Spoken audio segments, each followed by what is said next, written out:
Hello everybody, thank you for coming along today. So the fire evacuation procedure is there are no fire alarms scheduled for today. So if it does sound, please evacuate the building immediately. The fire exits are located at the rear and side of this room. So just go down the stairs and meet in the War Memorial Park. The meeting's being webcast, as you can see behind me, and can you all make sure that your mobile phones are turned off or on silent? So we've got a slight change in the agenda where we're moving item 10 will be item 7. So just be aware of what's going on. I've received apologies from Councillor Day, and unfortunately both Unison and the Staff Forum have been unable to send a representative. Okay, so we've got the appointment of the Vice Chairman. Any nominations? Thank you. I'd like to nominate Councillor Elaine Still. Anyone else? Okay, can we vote? Everybody? Oh, yeah, okay. Do you want to come and sit next to me?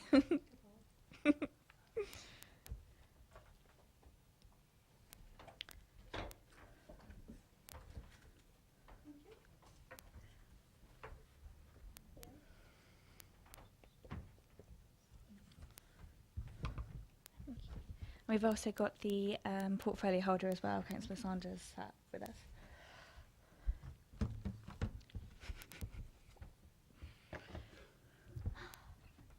Thank you. Okay. Are you really happy now? Any declarations of interest? No? Okay, there's no urgent matters from me. Anyone else want to? Okay. So we've got the minutes for the meeting held of the 29th of February 2016. Are we all in agreement with them? Yeah, excellent. Okay, so now we've got the appointment to the JCC. So it's automatically myself, Councillor Sanders. Anybody else want to volunteer to go on the forum? Okay. Is that all agreed then, Councillor Steele? Do you want to go on it? Yes, that's So- fine. Yeah. So that's Councillor Pierce, Councillor Boyer, and Councillor Steele. Yeah. Okay. So the first item we'll be to discuss is item 10, and that's the employment termination cost during 2015 to 2016. And we've got Paul Mahoney here to present on it. Hi, good afternoon. This is a routine annual report which provides information on employment termination costs incurred in the last financial year.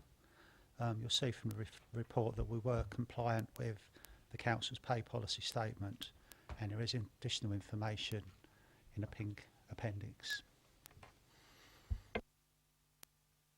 Okay, we've got any questions on that, Councillor Boyer? Can I ask you why it was so high? Was that just on the pink paper? Was the top one person?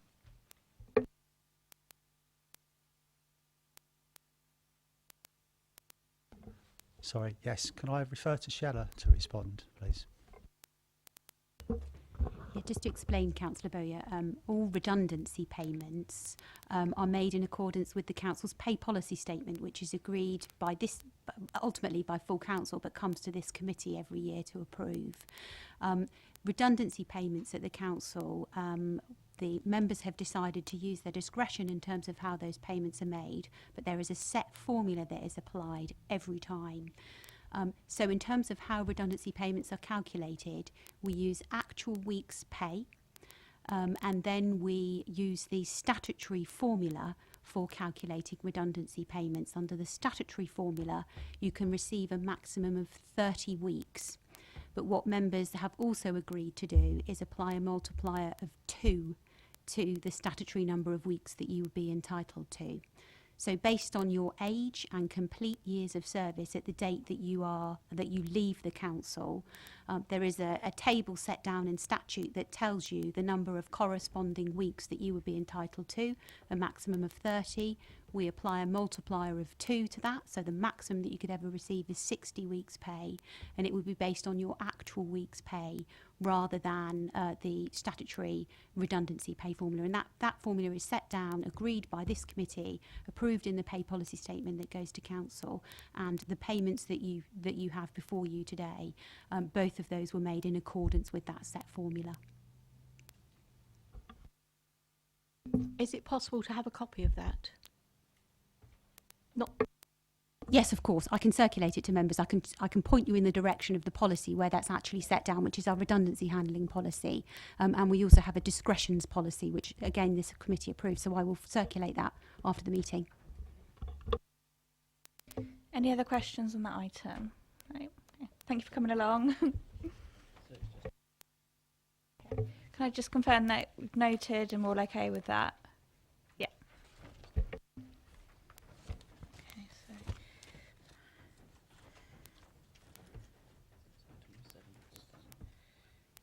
number to page 11.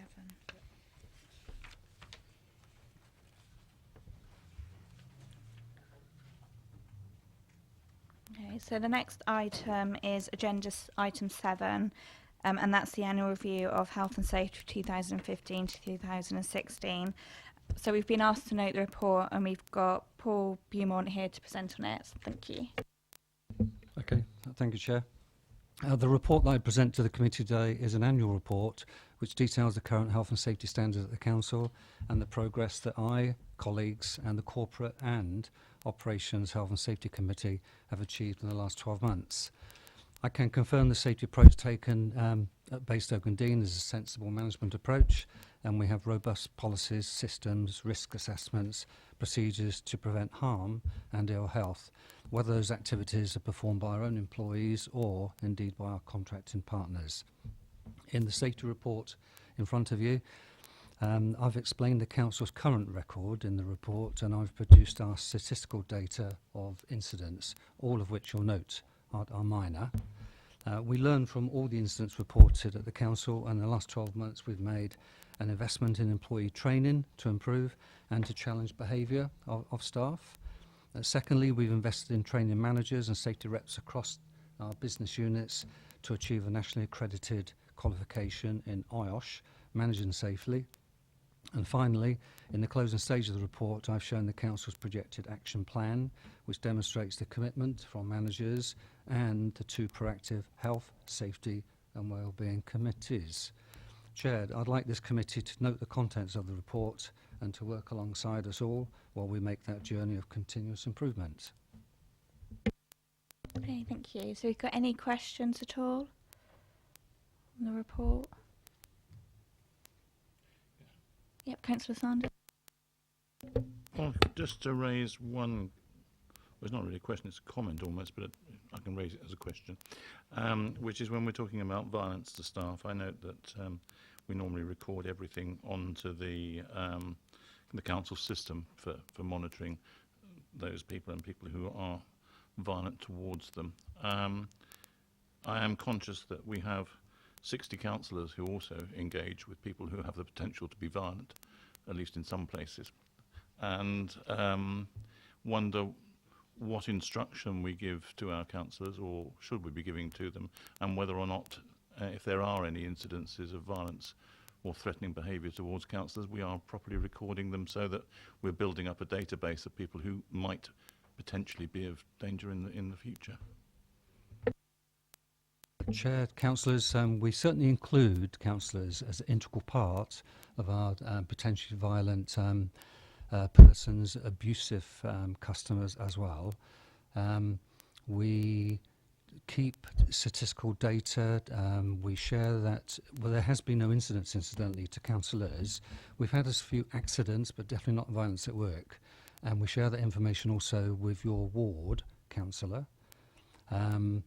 And we encourage as much as we can, with the support of the police, our own involvement with CPSOs, and we have a really good, robust system of recording. Abuse and violence at work is something we take very seriously. I might add the HSE and also our European counterparts are currently, as we speak as well, are very concerned. I just raised the point because I'm conscious that some of us who've been around rather too long, some people would say. The lone working procedures and the the risk element of it, and then the advisability, if not necessity, to report any incidences of violent behaviour are probably things which we may have forgotten about, and maybe there is, if it's covered for new councillors, maybe some of the rest of us could do with a refresher to be reminded of that. Thank you, Councillor Saunders. I think it probably would be timely to do a reminder, perhaps in the members' bulletin, of the importance of ensuring that any issues of violence or abuse towards councillors are recorded, and the HSE accident reporting form could be used for that purpose, because that covers near misses, so that could effectively be used for that purpose too. But just to pick up on what Paul said, anybody, when we add an individual resident, for example, to the potentially violent persons register, the ward member is notified that that person has been added to the register as an extra safeguard. Okay, Councillor Pearce. Thank you, Chair. Really just following on from what the leader said, I think it goes beyond just the violence issue. I think that we go on the doorstep, we get invited in, and we don't have a protocol. I mean, each party might have its own protocol, but we don't have a protocol, and it might be worthwhile coming up with something that said you shouldn't go into a property on your own, for example. You certainly shouldn't, if it's a man, go into a property where there's a woman on their own. And I mean, I'm sure every councillor's got some perhaps anecdotal evidence of where going into the home might have been catastrophic. So I just lay that in front of us, because I think that I don't think we can resolve it here, but I think somebody needs to have a look at a protocol for councillor safety, which includes stuff like that, which probably is already in existence for the leader mentioned lone working. I mean, that is an issue, isn't it? And stuck in a vehicle on your own, having to wait for a repair, or the air, whoever we use, is a good example of that. So if there is stuff already, it's not, that could just be transferred across, I think, to ensure that those things, councillors follow the same sort of protocol that members of staff should follow. Okay, so would you be able to report back to us later on? Thank you. Sorry, Councillor Burgess. Sorry, it's slightly different subject, but looking at this different risk-based training and so on and so forth, there's no mention of a public access defibrillator. Have we got one?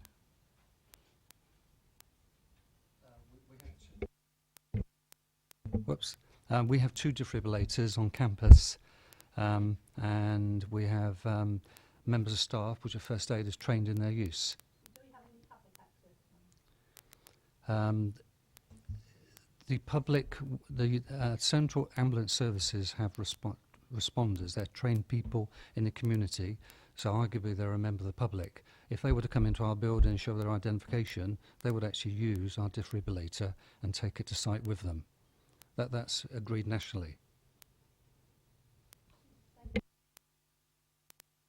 Councillor Saunders.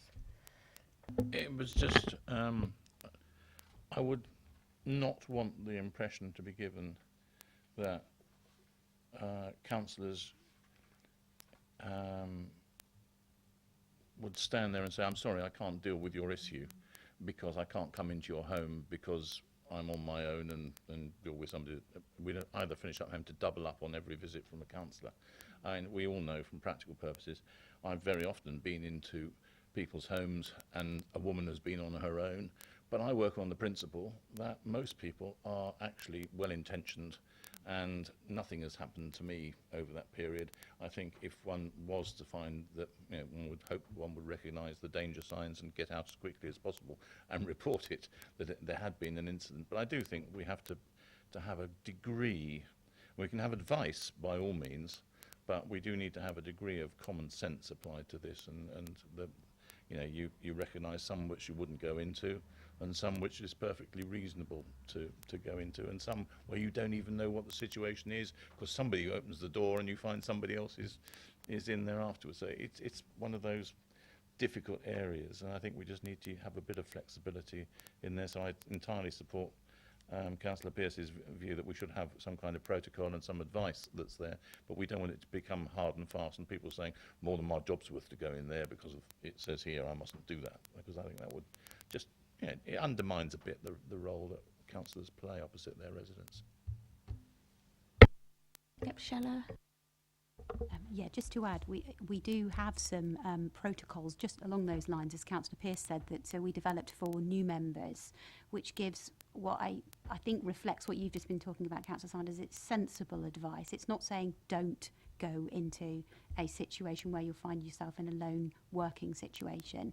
But if you do go into that situation, make sure somebody else knows where you are, that you've thought about how you might exit that situation if things did get difficult. So it's just trying to encourage you to think about sensible precautions that you should take if you were going into a difficult situation, but recognising that that is part of councillors' role as well. So we will circulate that guidance on members' bulletin as a reminder for all members about that sensible advice.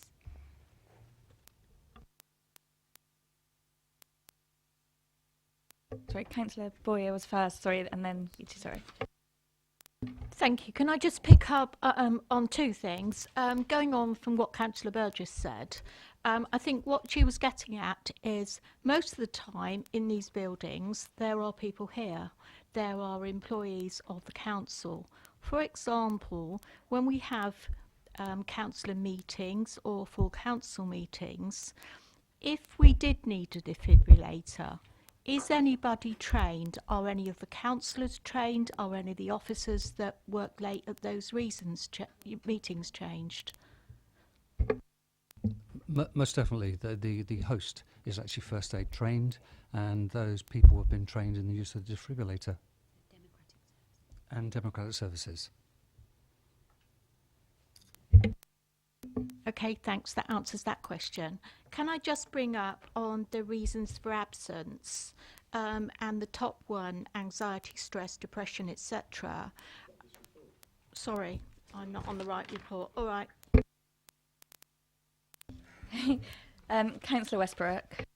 Thank you. Yeah, talking more about the councillor protocols, I attended a safeguarding course here, which highlighted that since Stafford had been received the training on safeguarding, there'd been an increase in referrals, but I don't think that all councillors have gone on that training course, and actually I learnt quite a lot from it, so I didn't know whether there was an intention to roll that out to councillors again, or make it actually a requirement for new councillors.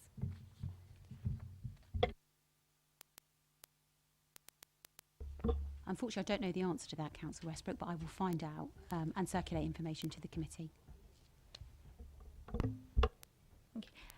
Councillor Pearce, did you have a point?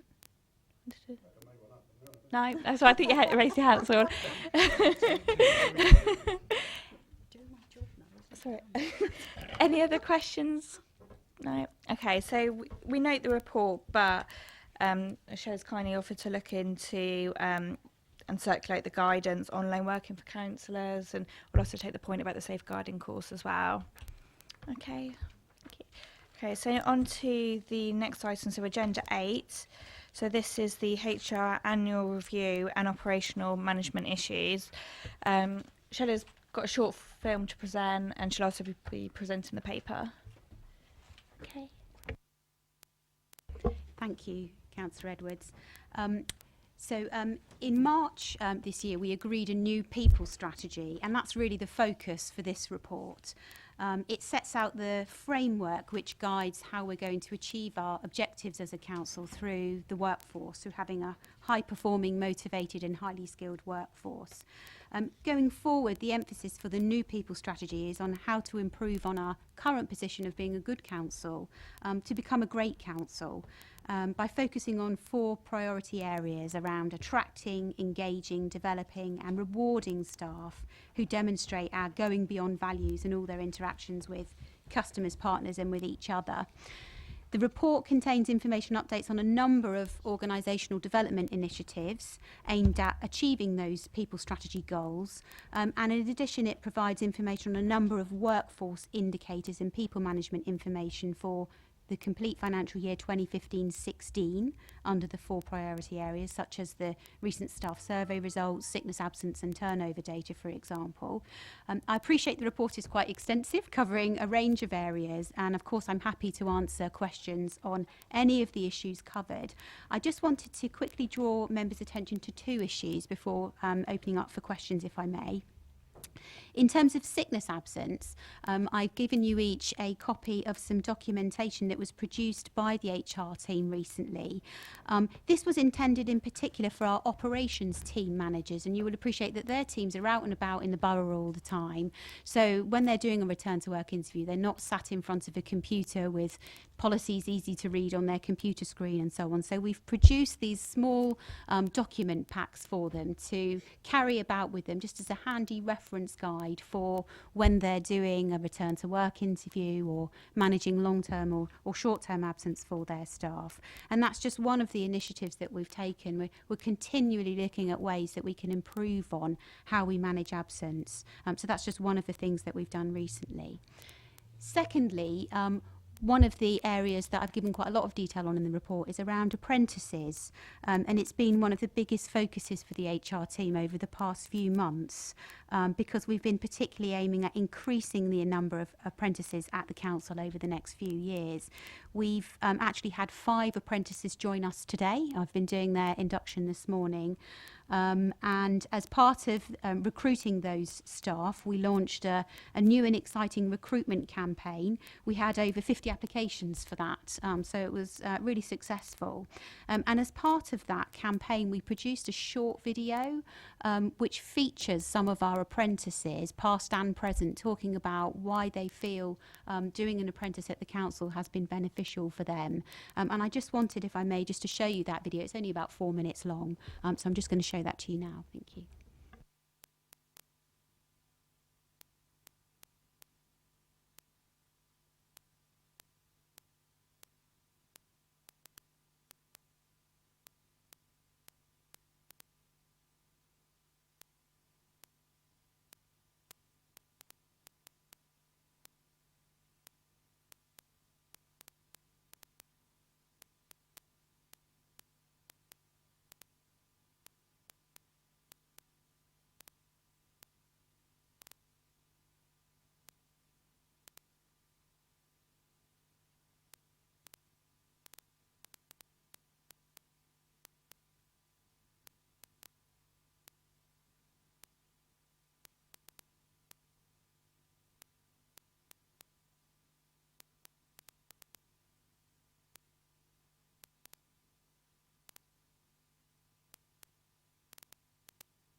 Can I just say that we didn't pay them to do that video either?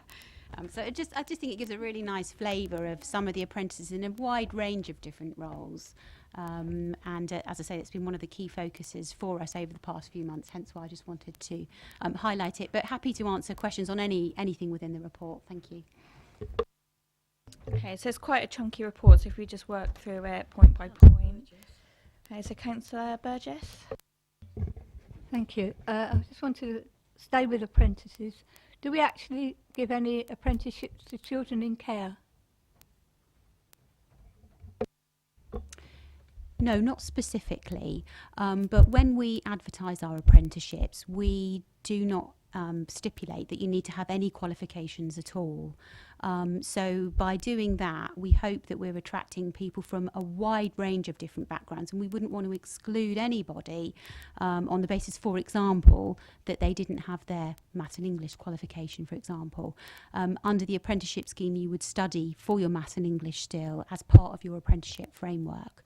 We don't specifically gear them to children in care, but I hope that we're very welcoming in terms of the way that we advertise and the fact, as I say, that we don't put any particular stipulations in terms of what we're looking for. We're looking for attitude, to be honest, more than any particular qualification. Councillor Pearce.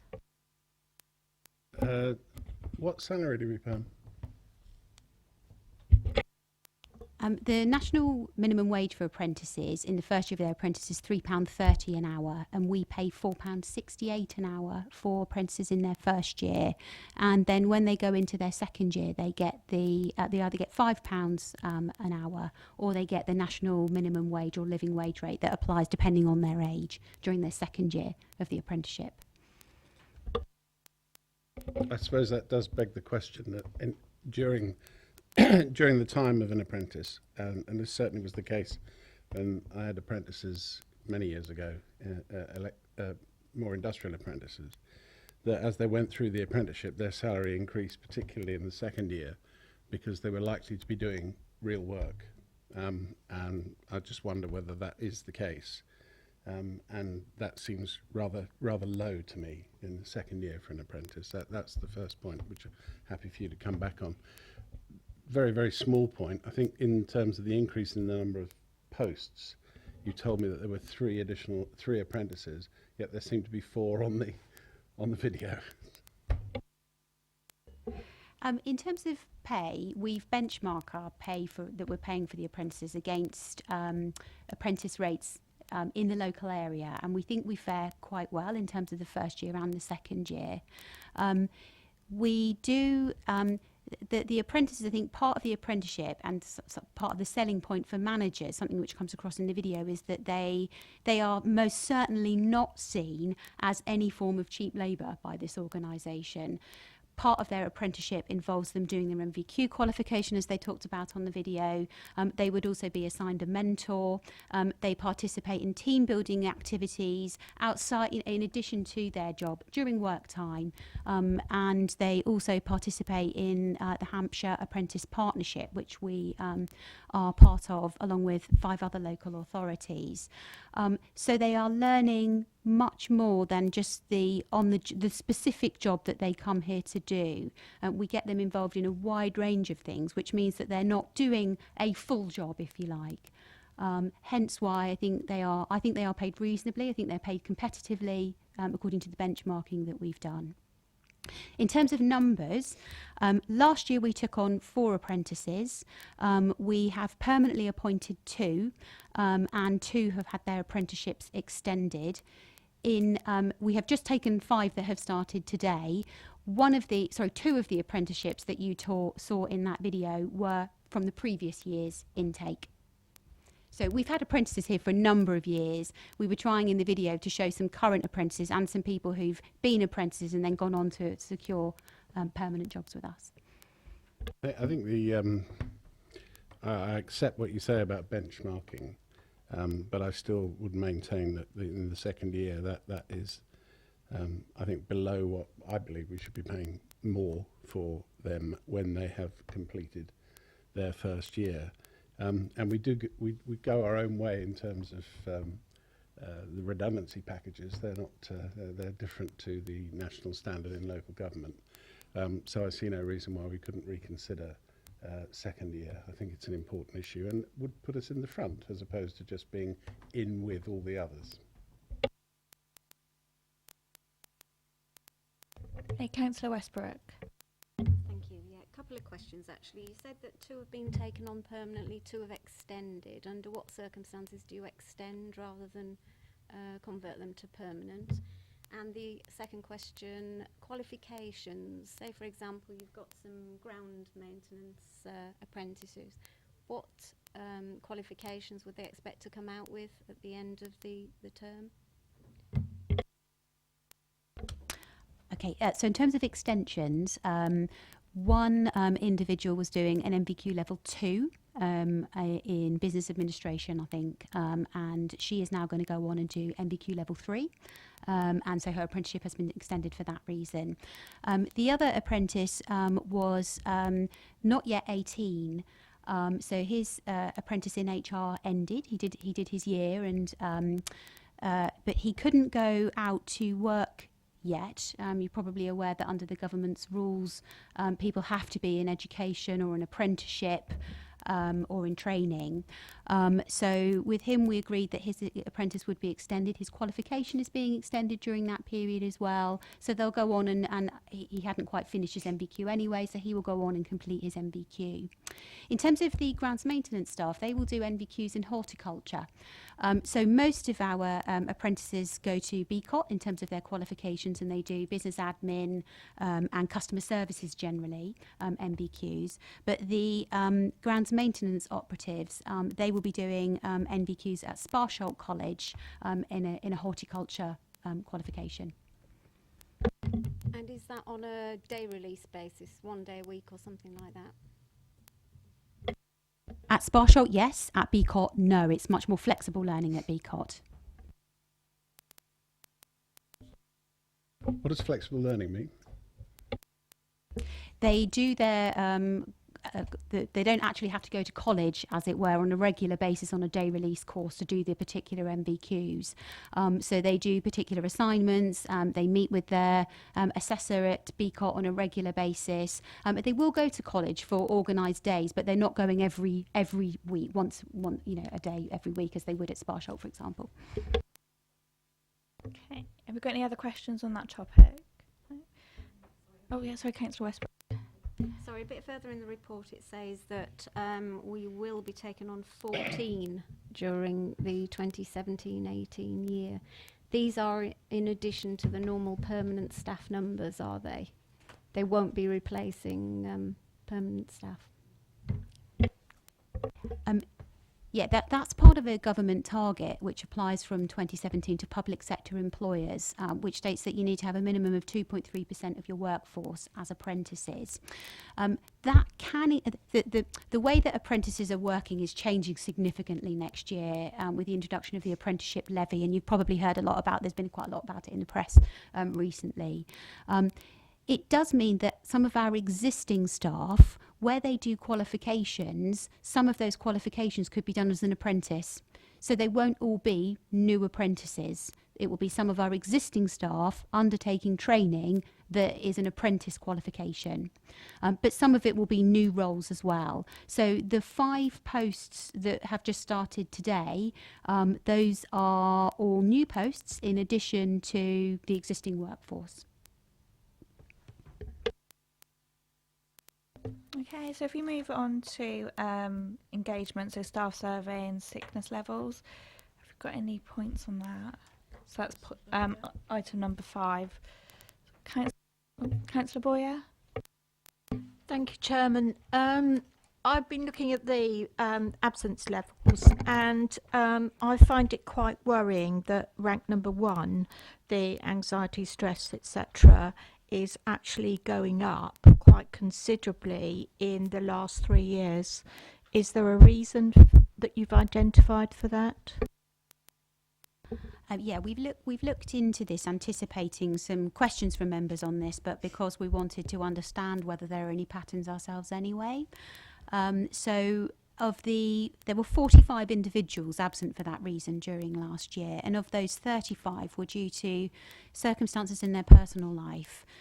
So that might be, for example, a relative had passed away, or there'd been a marital breakup or something in their personal life.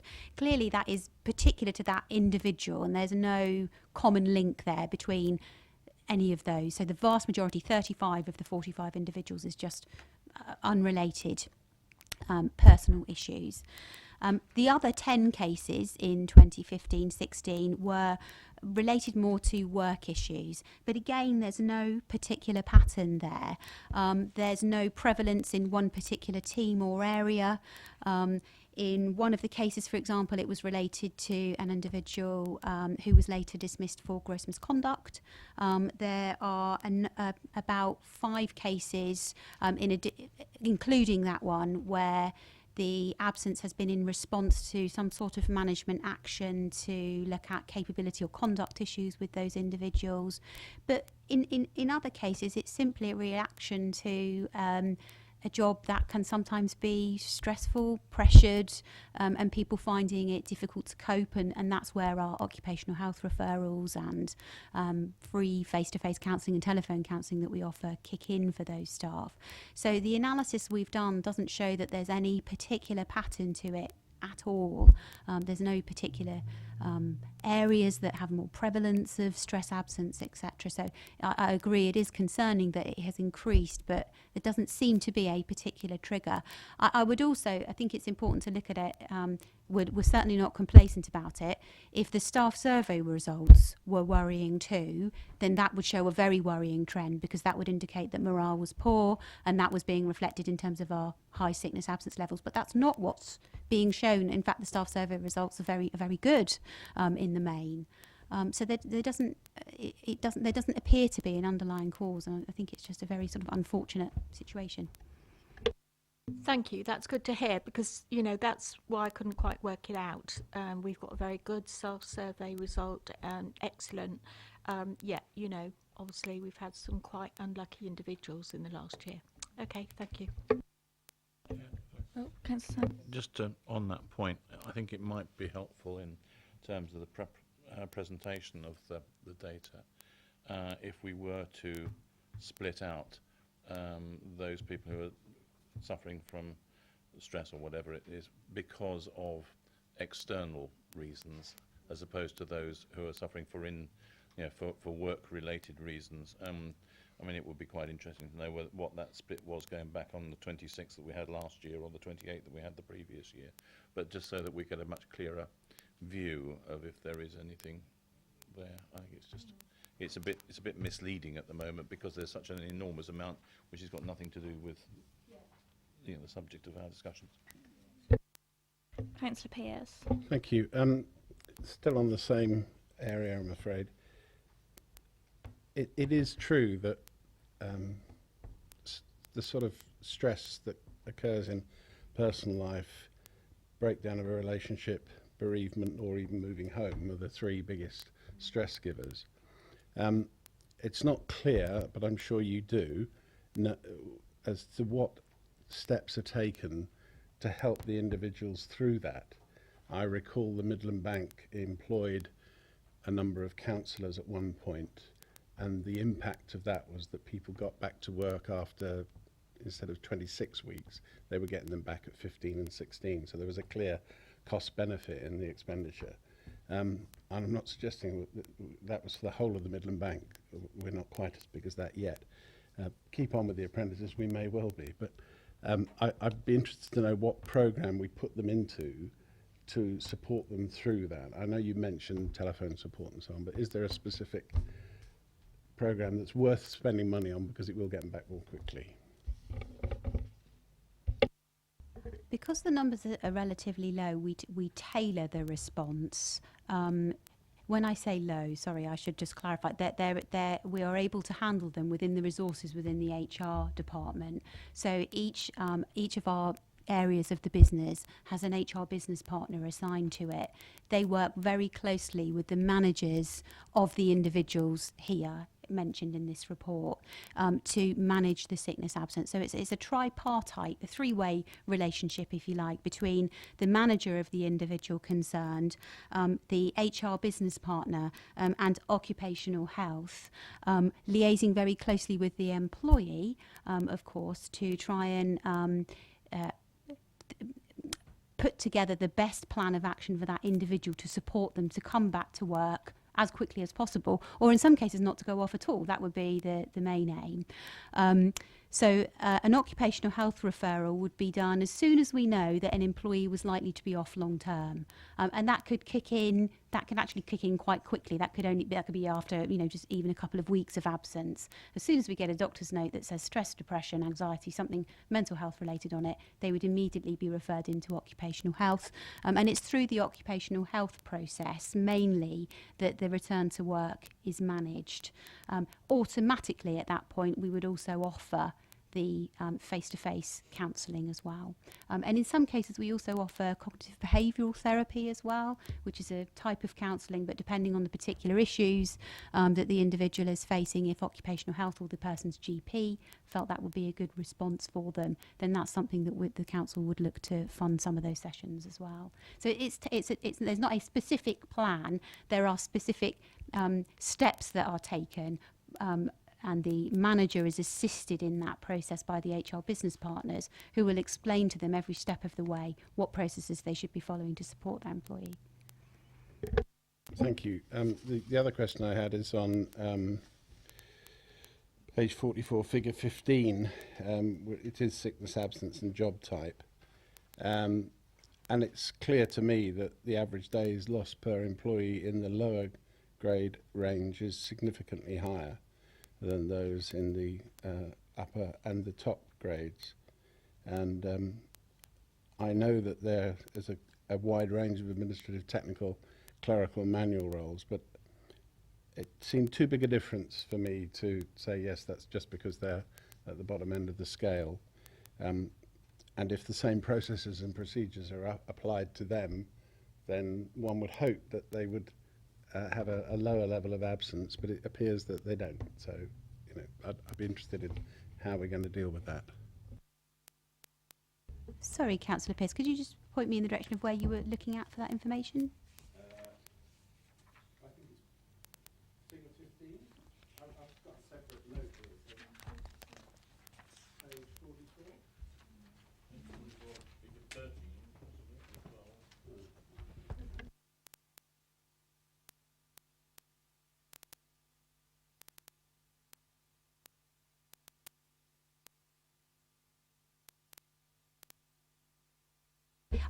What Councillor Pearce is referring to is the email that I sent round in response to some questions that Councillor Pearce asked me in advance of the committee.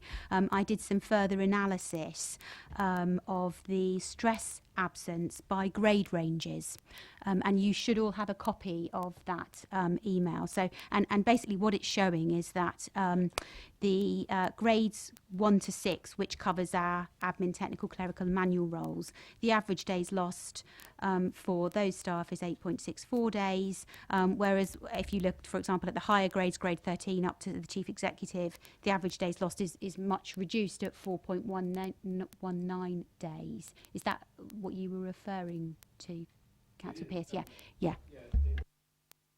It is exactly what I'm referring to, and I can also see that might be skewed by, as you get higher in the grade levels, it gets skewed because you've got fewer people. So you do have one person off at that level who's been off for some time. So in that sense, it skews the figures. But it's more about why there's such a heavier emphasis on. It's not just stress, is it? It's all sickness at 8.64 days, a week and a half average for staff. I know it's not high, but it's still personally is a concern because it's the gap rather than the level. Yeah, that's right. These are average days off. So the number of staff, we purposely did average days off so that it wasn't skewed by the lower number of staff quite so much.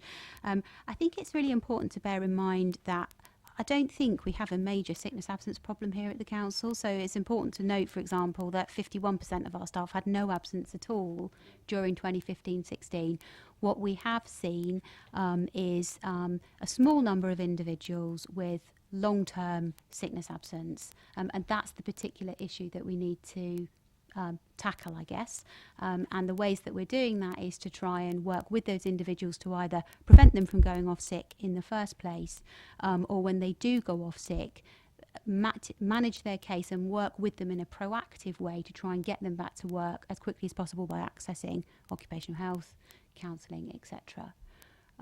So I think the only problem with it's really interesting to look at sickness absence by various different ways, but I guess what this bit isn't showing, this particular figure that I produced for you by grade range isn't showing, is that it's still only a small number of individuals that are having sickness absence, long-term sickness absence in particular. Yes, yeah.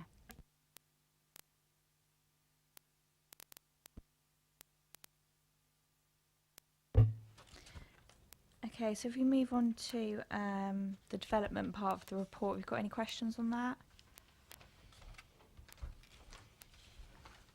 Right. The online benefits platform, any questions? No. Okay, so we've noted the report, but we would just like to see a breakdown on the sickness or stress, the split between personal and work, and also just maybe looking a little bit more into the grade average for sick days. Okay.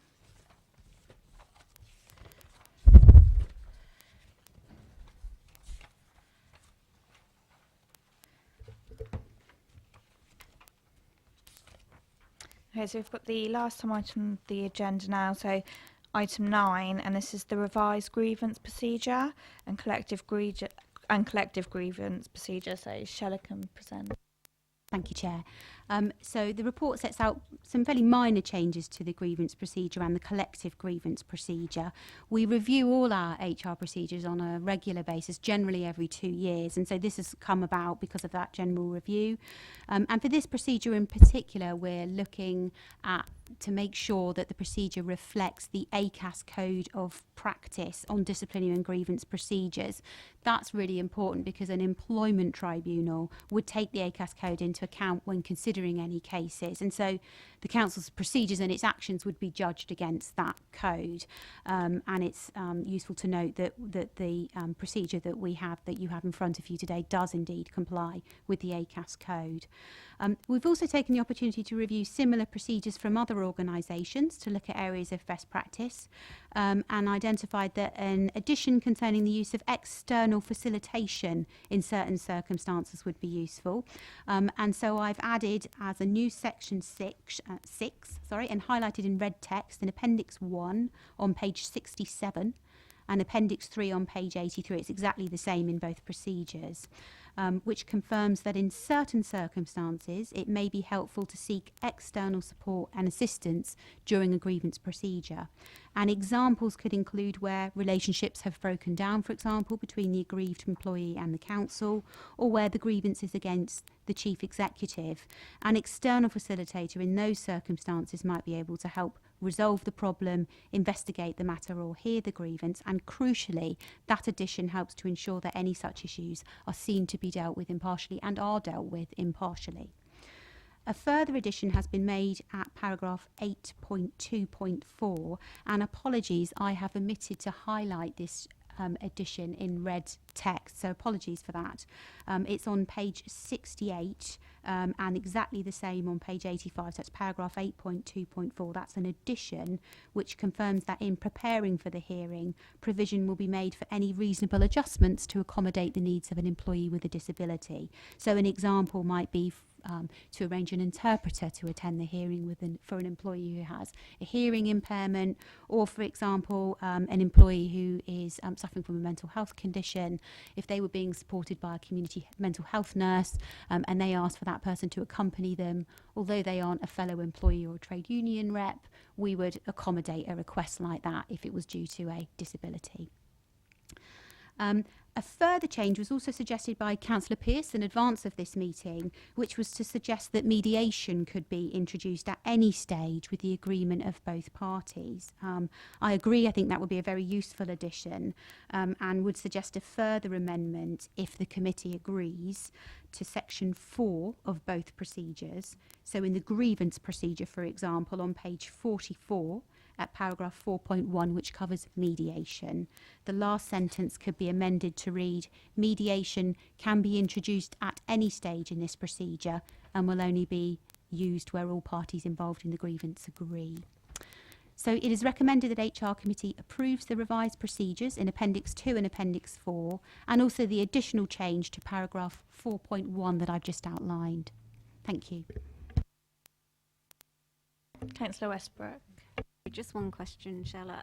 So the external facilitation would be available to all grievance cases, would it? No, because it sort of implies just for the chief executive there, but I wasn't sure. I don't think it would be usual for us to go down that road, but if relationships between all parties had broken down completely, then I think that that's a situation where external facilitation might assist. So where an employee just feels that there's nobody at the council that can hear their case impartially. As I say, I think this is going to be rare because we're a big enough organisation for that not to happen. But it certainly isn't exclusive to grievances against the chief executive. It could be used in other circumstances to as I say, to ensure that impartiality is seen and is perceived to be there as well. Any other points? Oh, Councillor Pearce. Thank you. I asked the question: Is there a process for dealing with a vexatious grievance? And it may be just my checkered history. And Shella's given a sensible response, but I'm still slightly concerned that that there isn't something within the grievance process that says, you know, if this was a complete waste of everybody's time, that the person should still be able to do it and have there is no consequence, because that would, to me, encourage people to just say, well, I think I'll raise a grievance on that, and that isn't the purpose at all of the grievance procedure. You know, it's there to prevent things happening, and I think there will be times when a grievance could be classified as vexatious. And I would like to see something, if the word vexatious wasn't used, but something that was just a little bit of a warning to people that say it's got to be a genuine grievance. It's not going to be something you made up last night. Yeah, and I had replied to say it's really difficult, I think, to prove that a grievance is vexatious, i.e. has been raised just to cause a nuisance, because whilst on the face of it, it might appear that the employee is being a nuisance, they might genuinely believe that they have an issue or a concern that needs raising. And I guess my hesitancy was around proving that their motivation was not genuine, that they weren't trying to... That they were raising their concern in good faith. I suppose it's difficult to prove otherwise. I suppose, and I guess the exception to that would be if it was proven that they were telling an outright lie. That would clearly be a vexatious grievance and a matter that would be dealt with under the council's disciplinary procedure, because that would be inappropriate and most definitely a misconduct issue for not acting in good faith. But yeah. So I think we need to say that. And secondly, on the point of vexatious claims, I mean, the tribunal system is very, very clear about vexatious claims, isn't it? And often, you know, that prevents and has, again, prevented a case going all the way, because all parties concerned, but particularly the judge, believe it is a vexatious claim. It's up to you. I think if you don't put it in there, then the Barrack Room lawyer will say, well, it's not in there, so you can't do that. Thanks, Estelle. I think we need to be a little careful, because people may feel, oh, they think I'm putting this on, and they won't want to report stuff. If you put something in a policy or whatever, they may think, oh gosh, you know, maybe this is so outrageous, people won't believe me anyway. Don't know. So I err on the side of caution. Councillor Sanders. I mean, I take the point that Councillor Beers is making, and I think it's a very reasonable one. That obviously we don't want to get clogged up with a lot of, wasted claims. On the other hand, the track record is that we don't.